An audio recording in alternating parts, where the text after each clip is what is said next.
My girlfriend of 2.5 years recently brought up the idea of opening our relationship. I'm 43. She's 36.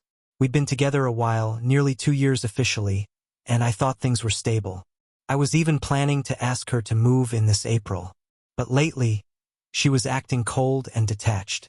Given my past, I've been cheated on before. I decided to hold off and just observe for a bit.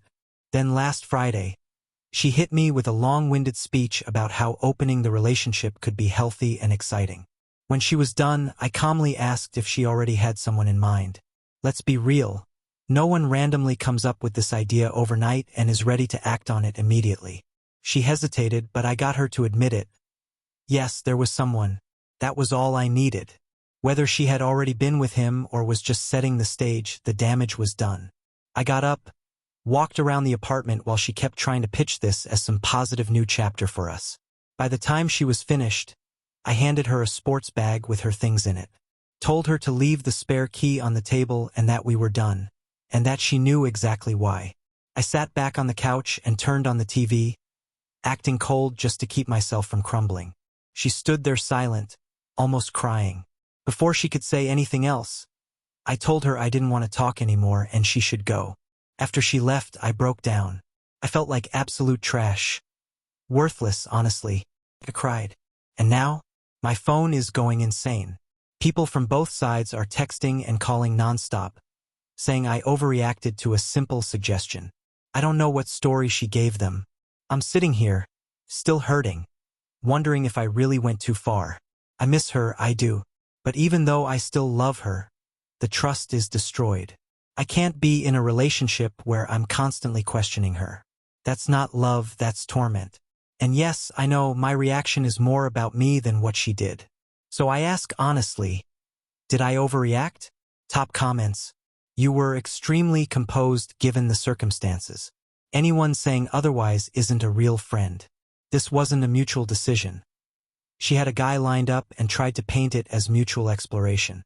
If your friends think your reaction was too strong, ask if they'd be okay with you sleeping with their wives. See how quick their tone changes. She doesn't get to experiment with someone else and keep you as backup. That's not love, that's selfish. You handled it with dignity. If your circle doesn't get that, let them go too. Update 1.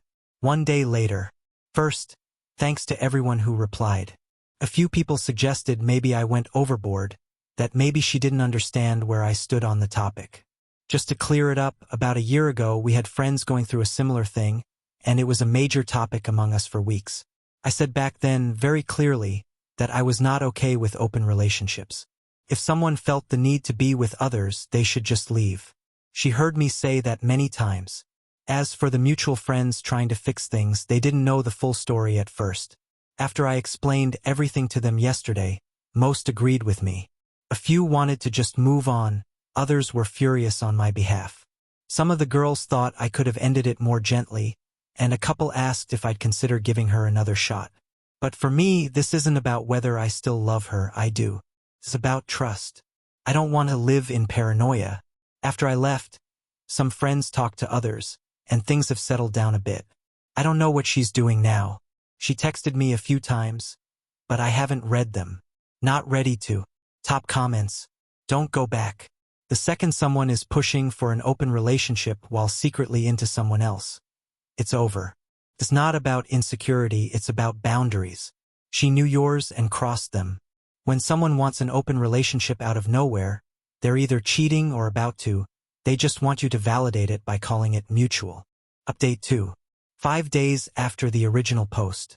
Hello again to everyone following this. I wasn't planning to post more, but some of you asked, so here it is.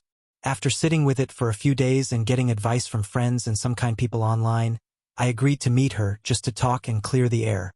We met at a place we used to go regularly. From the moment she sat down, I could see she was remorseful. She admitted she'd been emotionally involved with this other guy for a while, but nothing physical had happened yet. She said the idea of an open relationship was her attempt to make it fair instead of cheating outright. I told her it didn't matter. The breach of trust was already done. She cried, I told her I wasn't angry, just done. I I said I wasn't going to spend my life wondering where she was or who she was texting. She apologized again. I wished her well, and I left. I feel a strange peace now. Still sad, still missing what we had. But clear. I'd rather hurt alone than hurt with someone who made me question my worth. So that's where I am. From across the cafe, she looked amazing.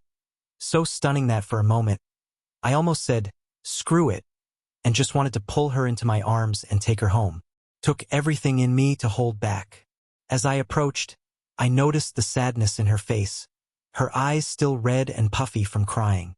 We sat down, and before she could say anything, I asked her to tell me everything, start to finish, and not to leave a single detail out.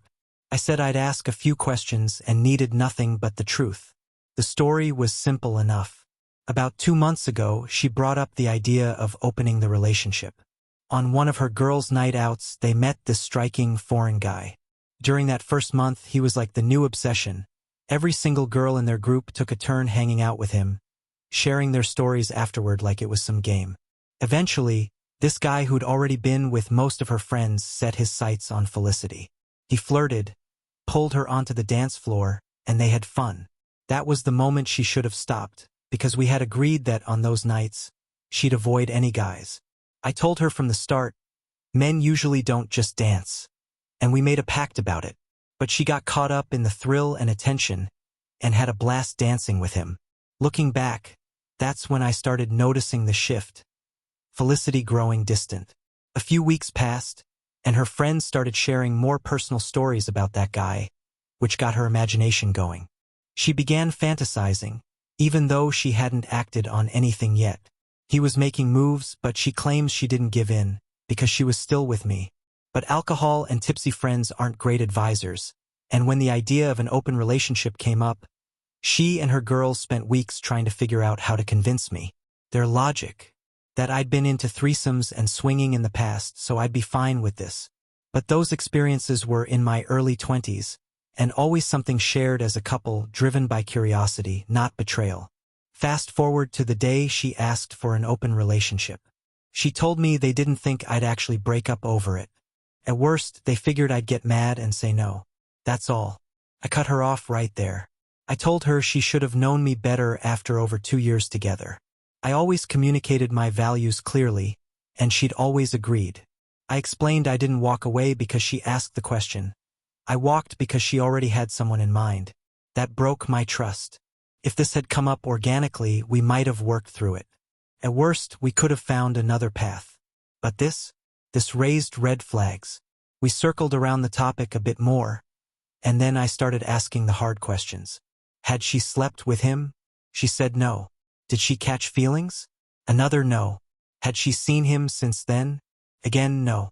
As limited as that was, it brought me a small sense of relief. But I told her flat out, I can't go back.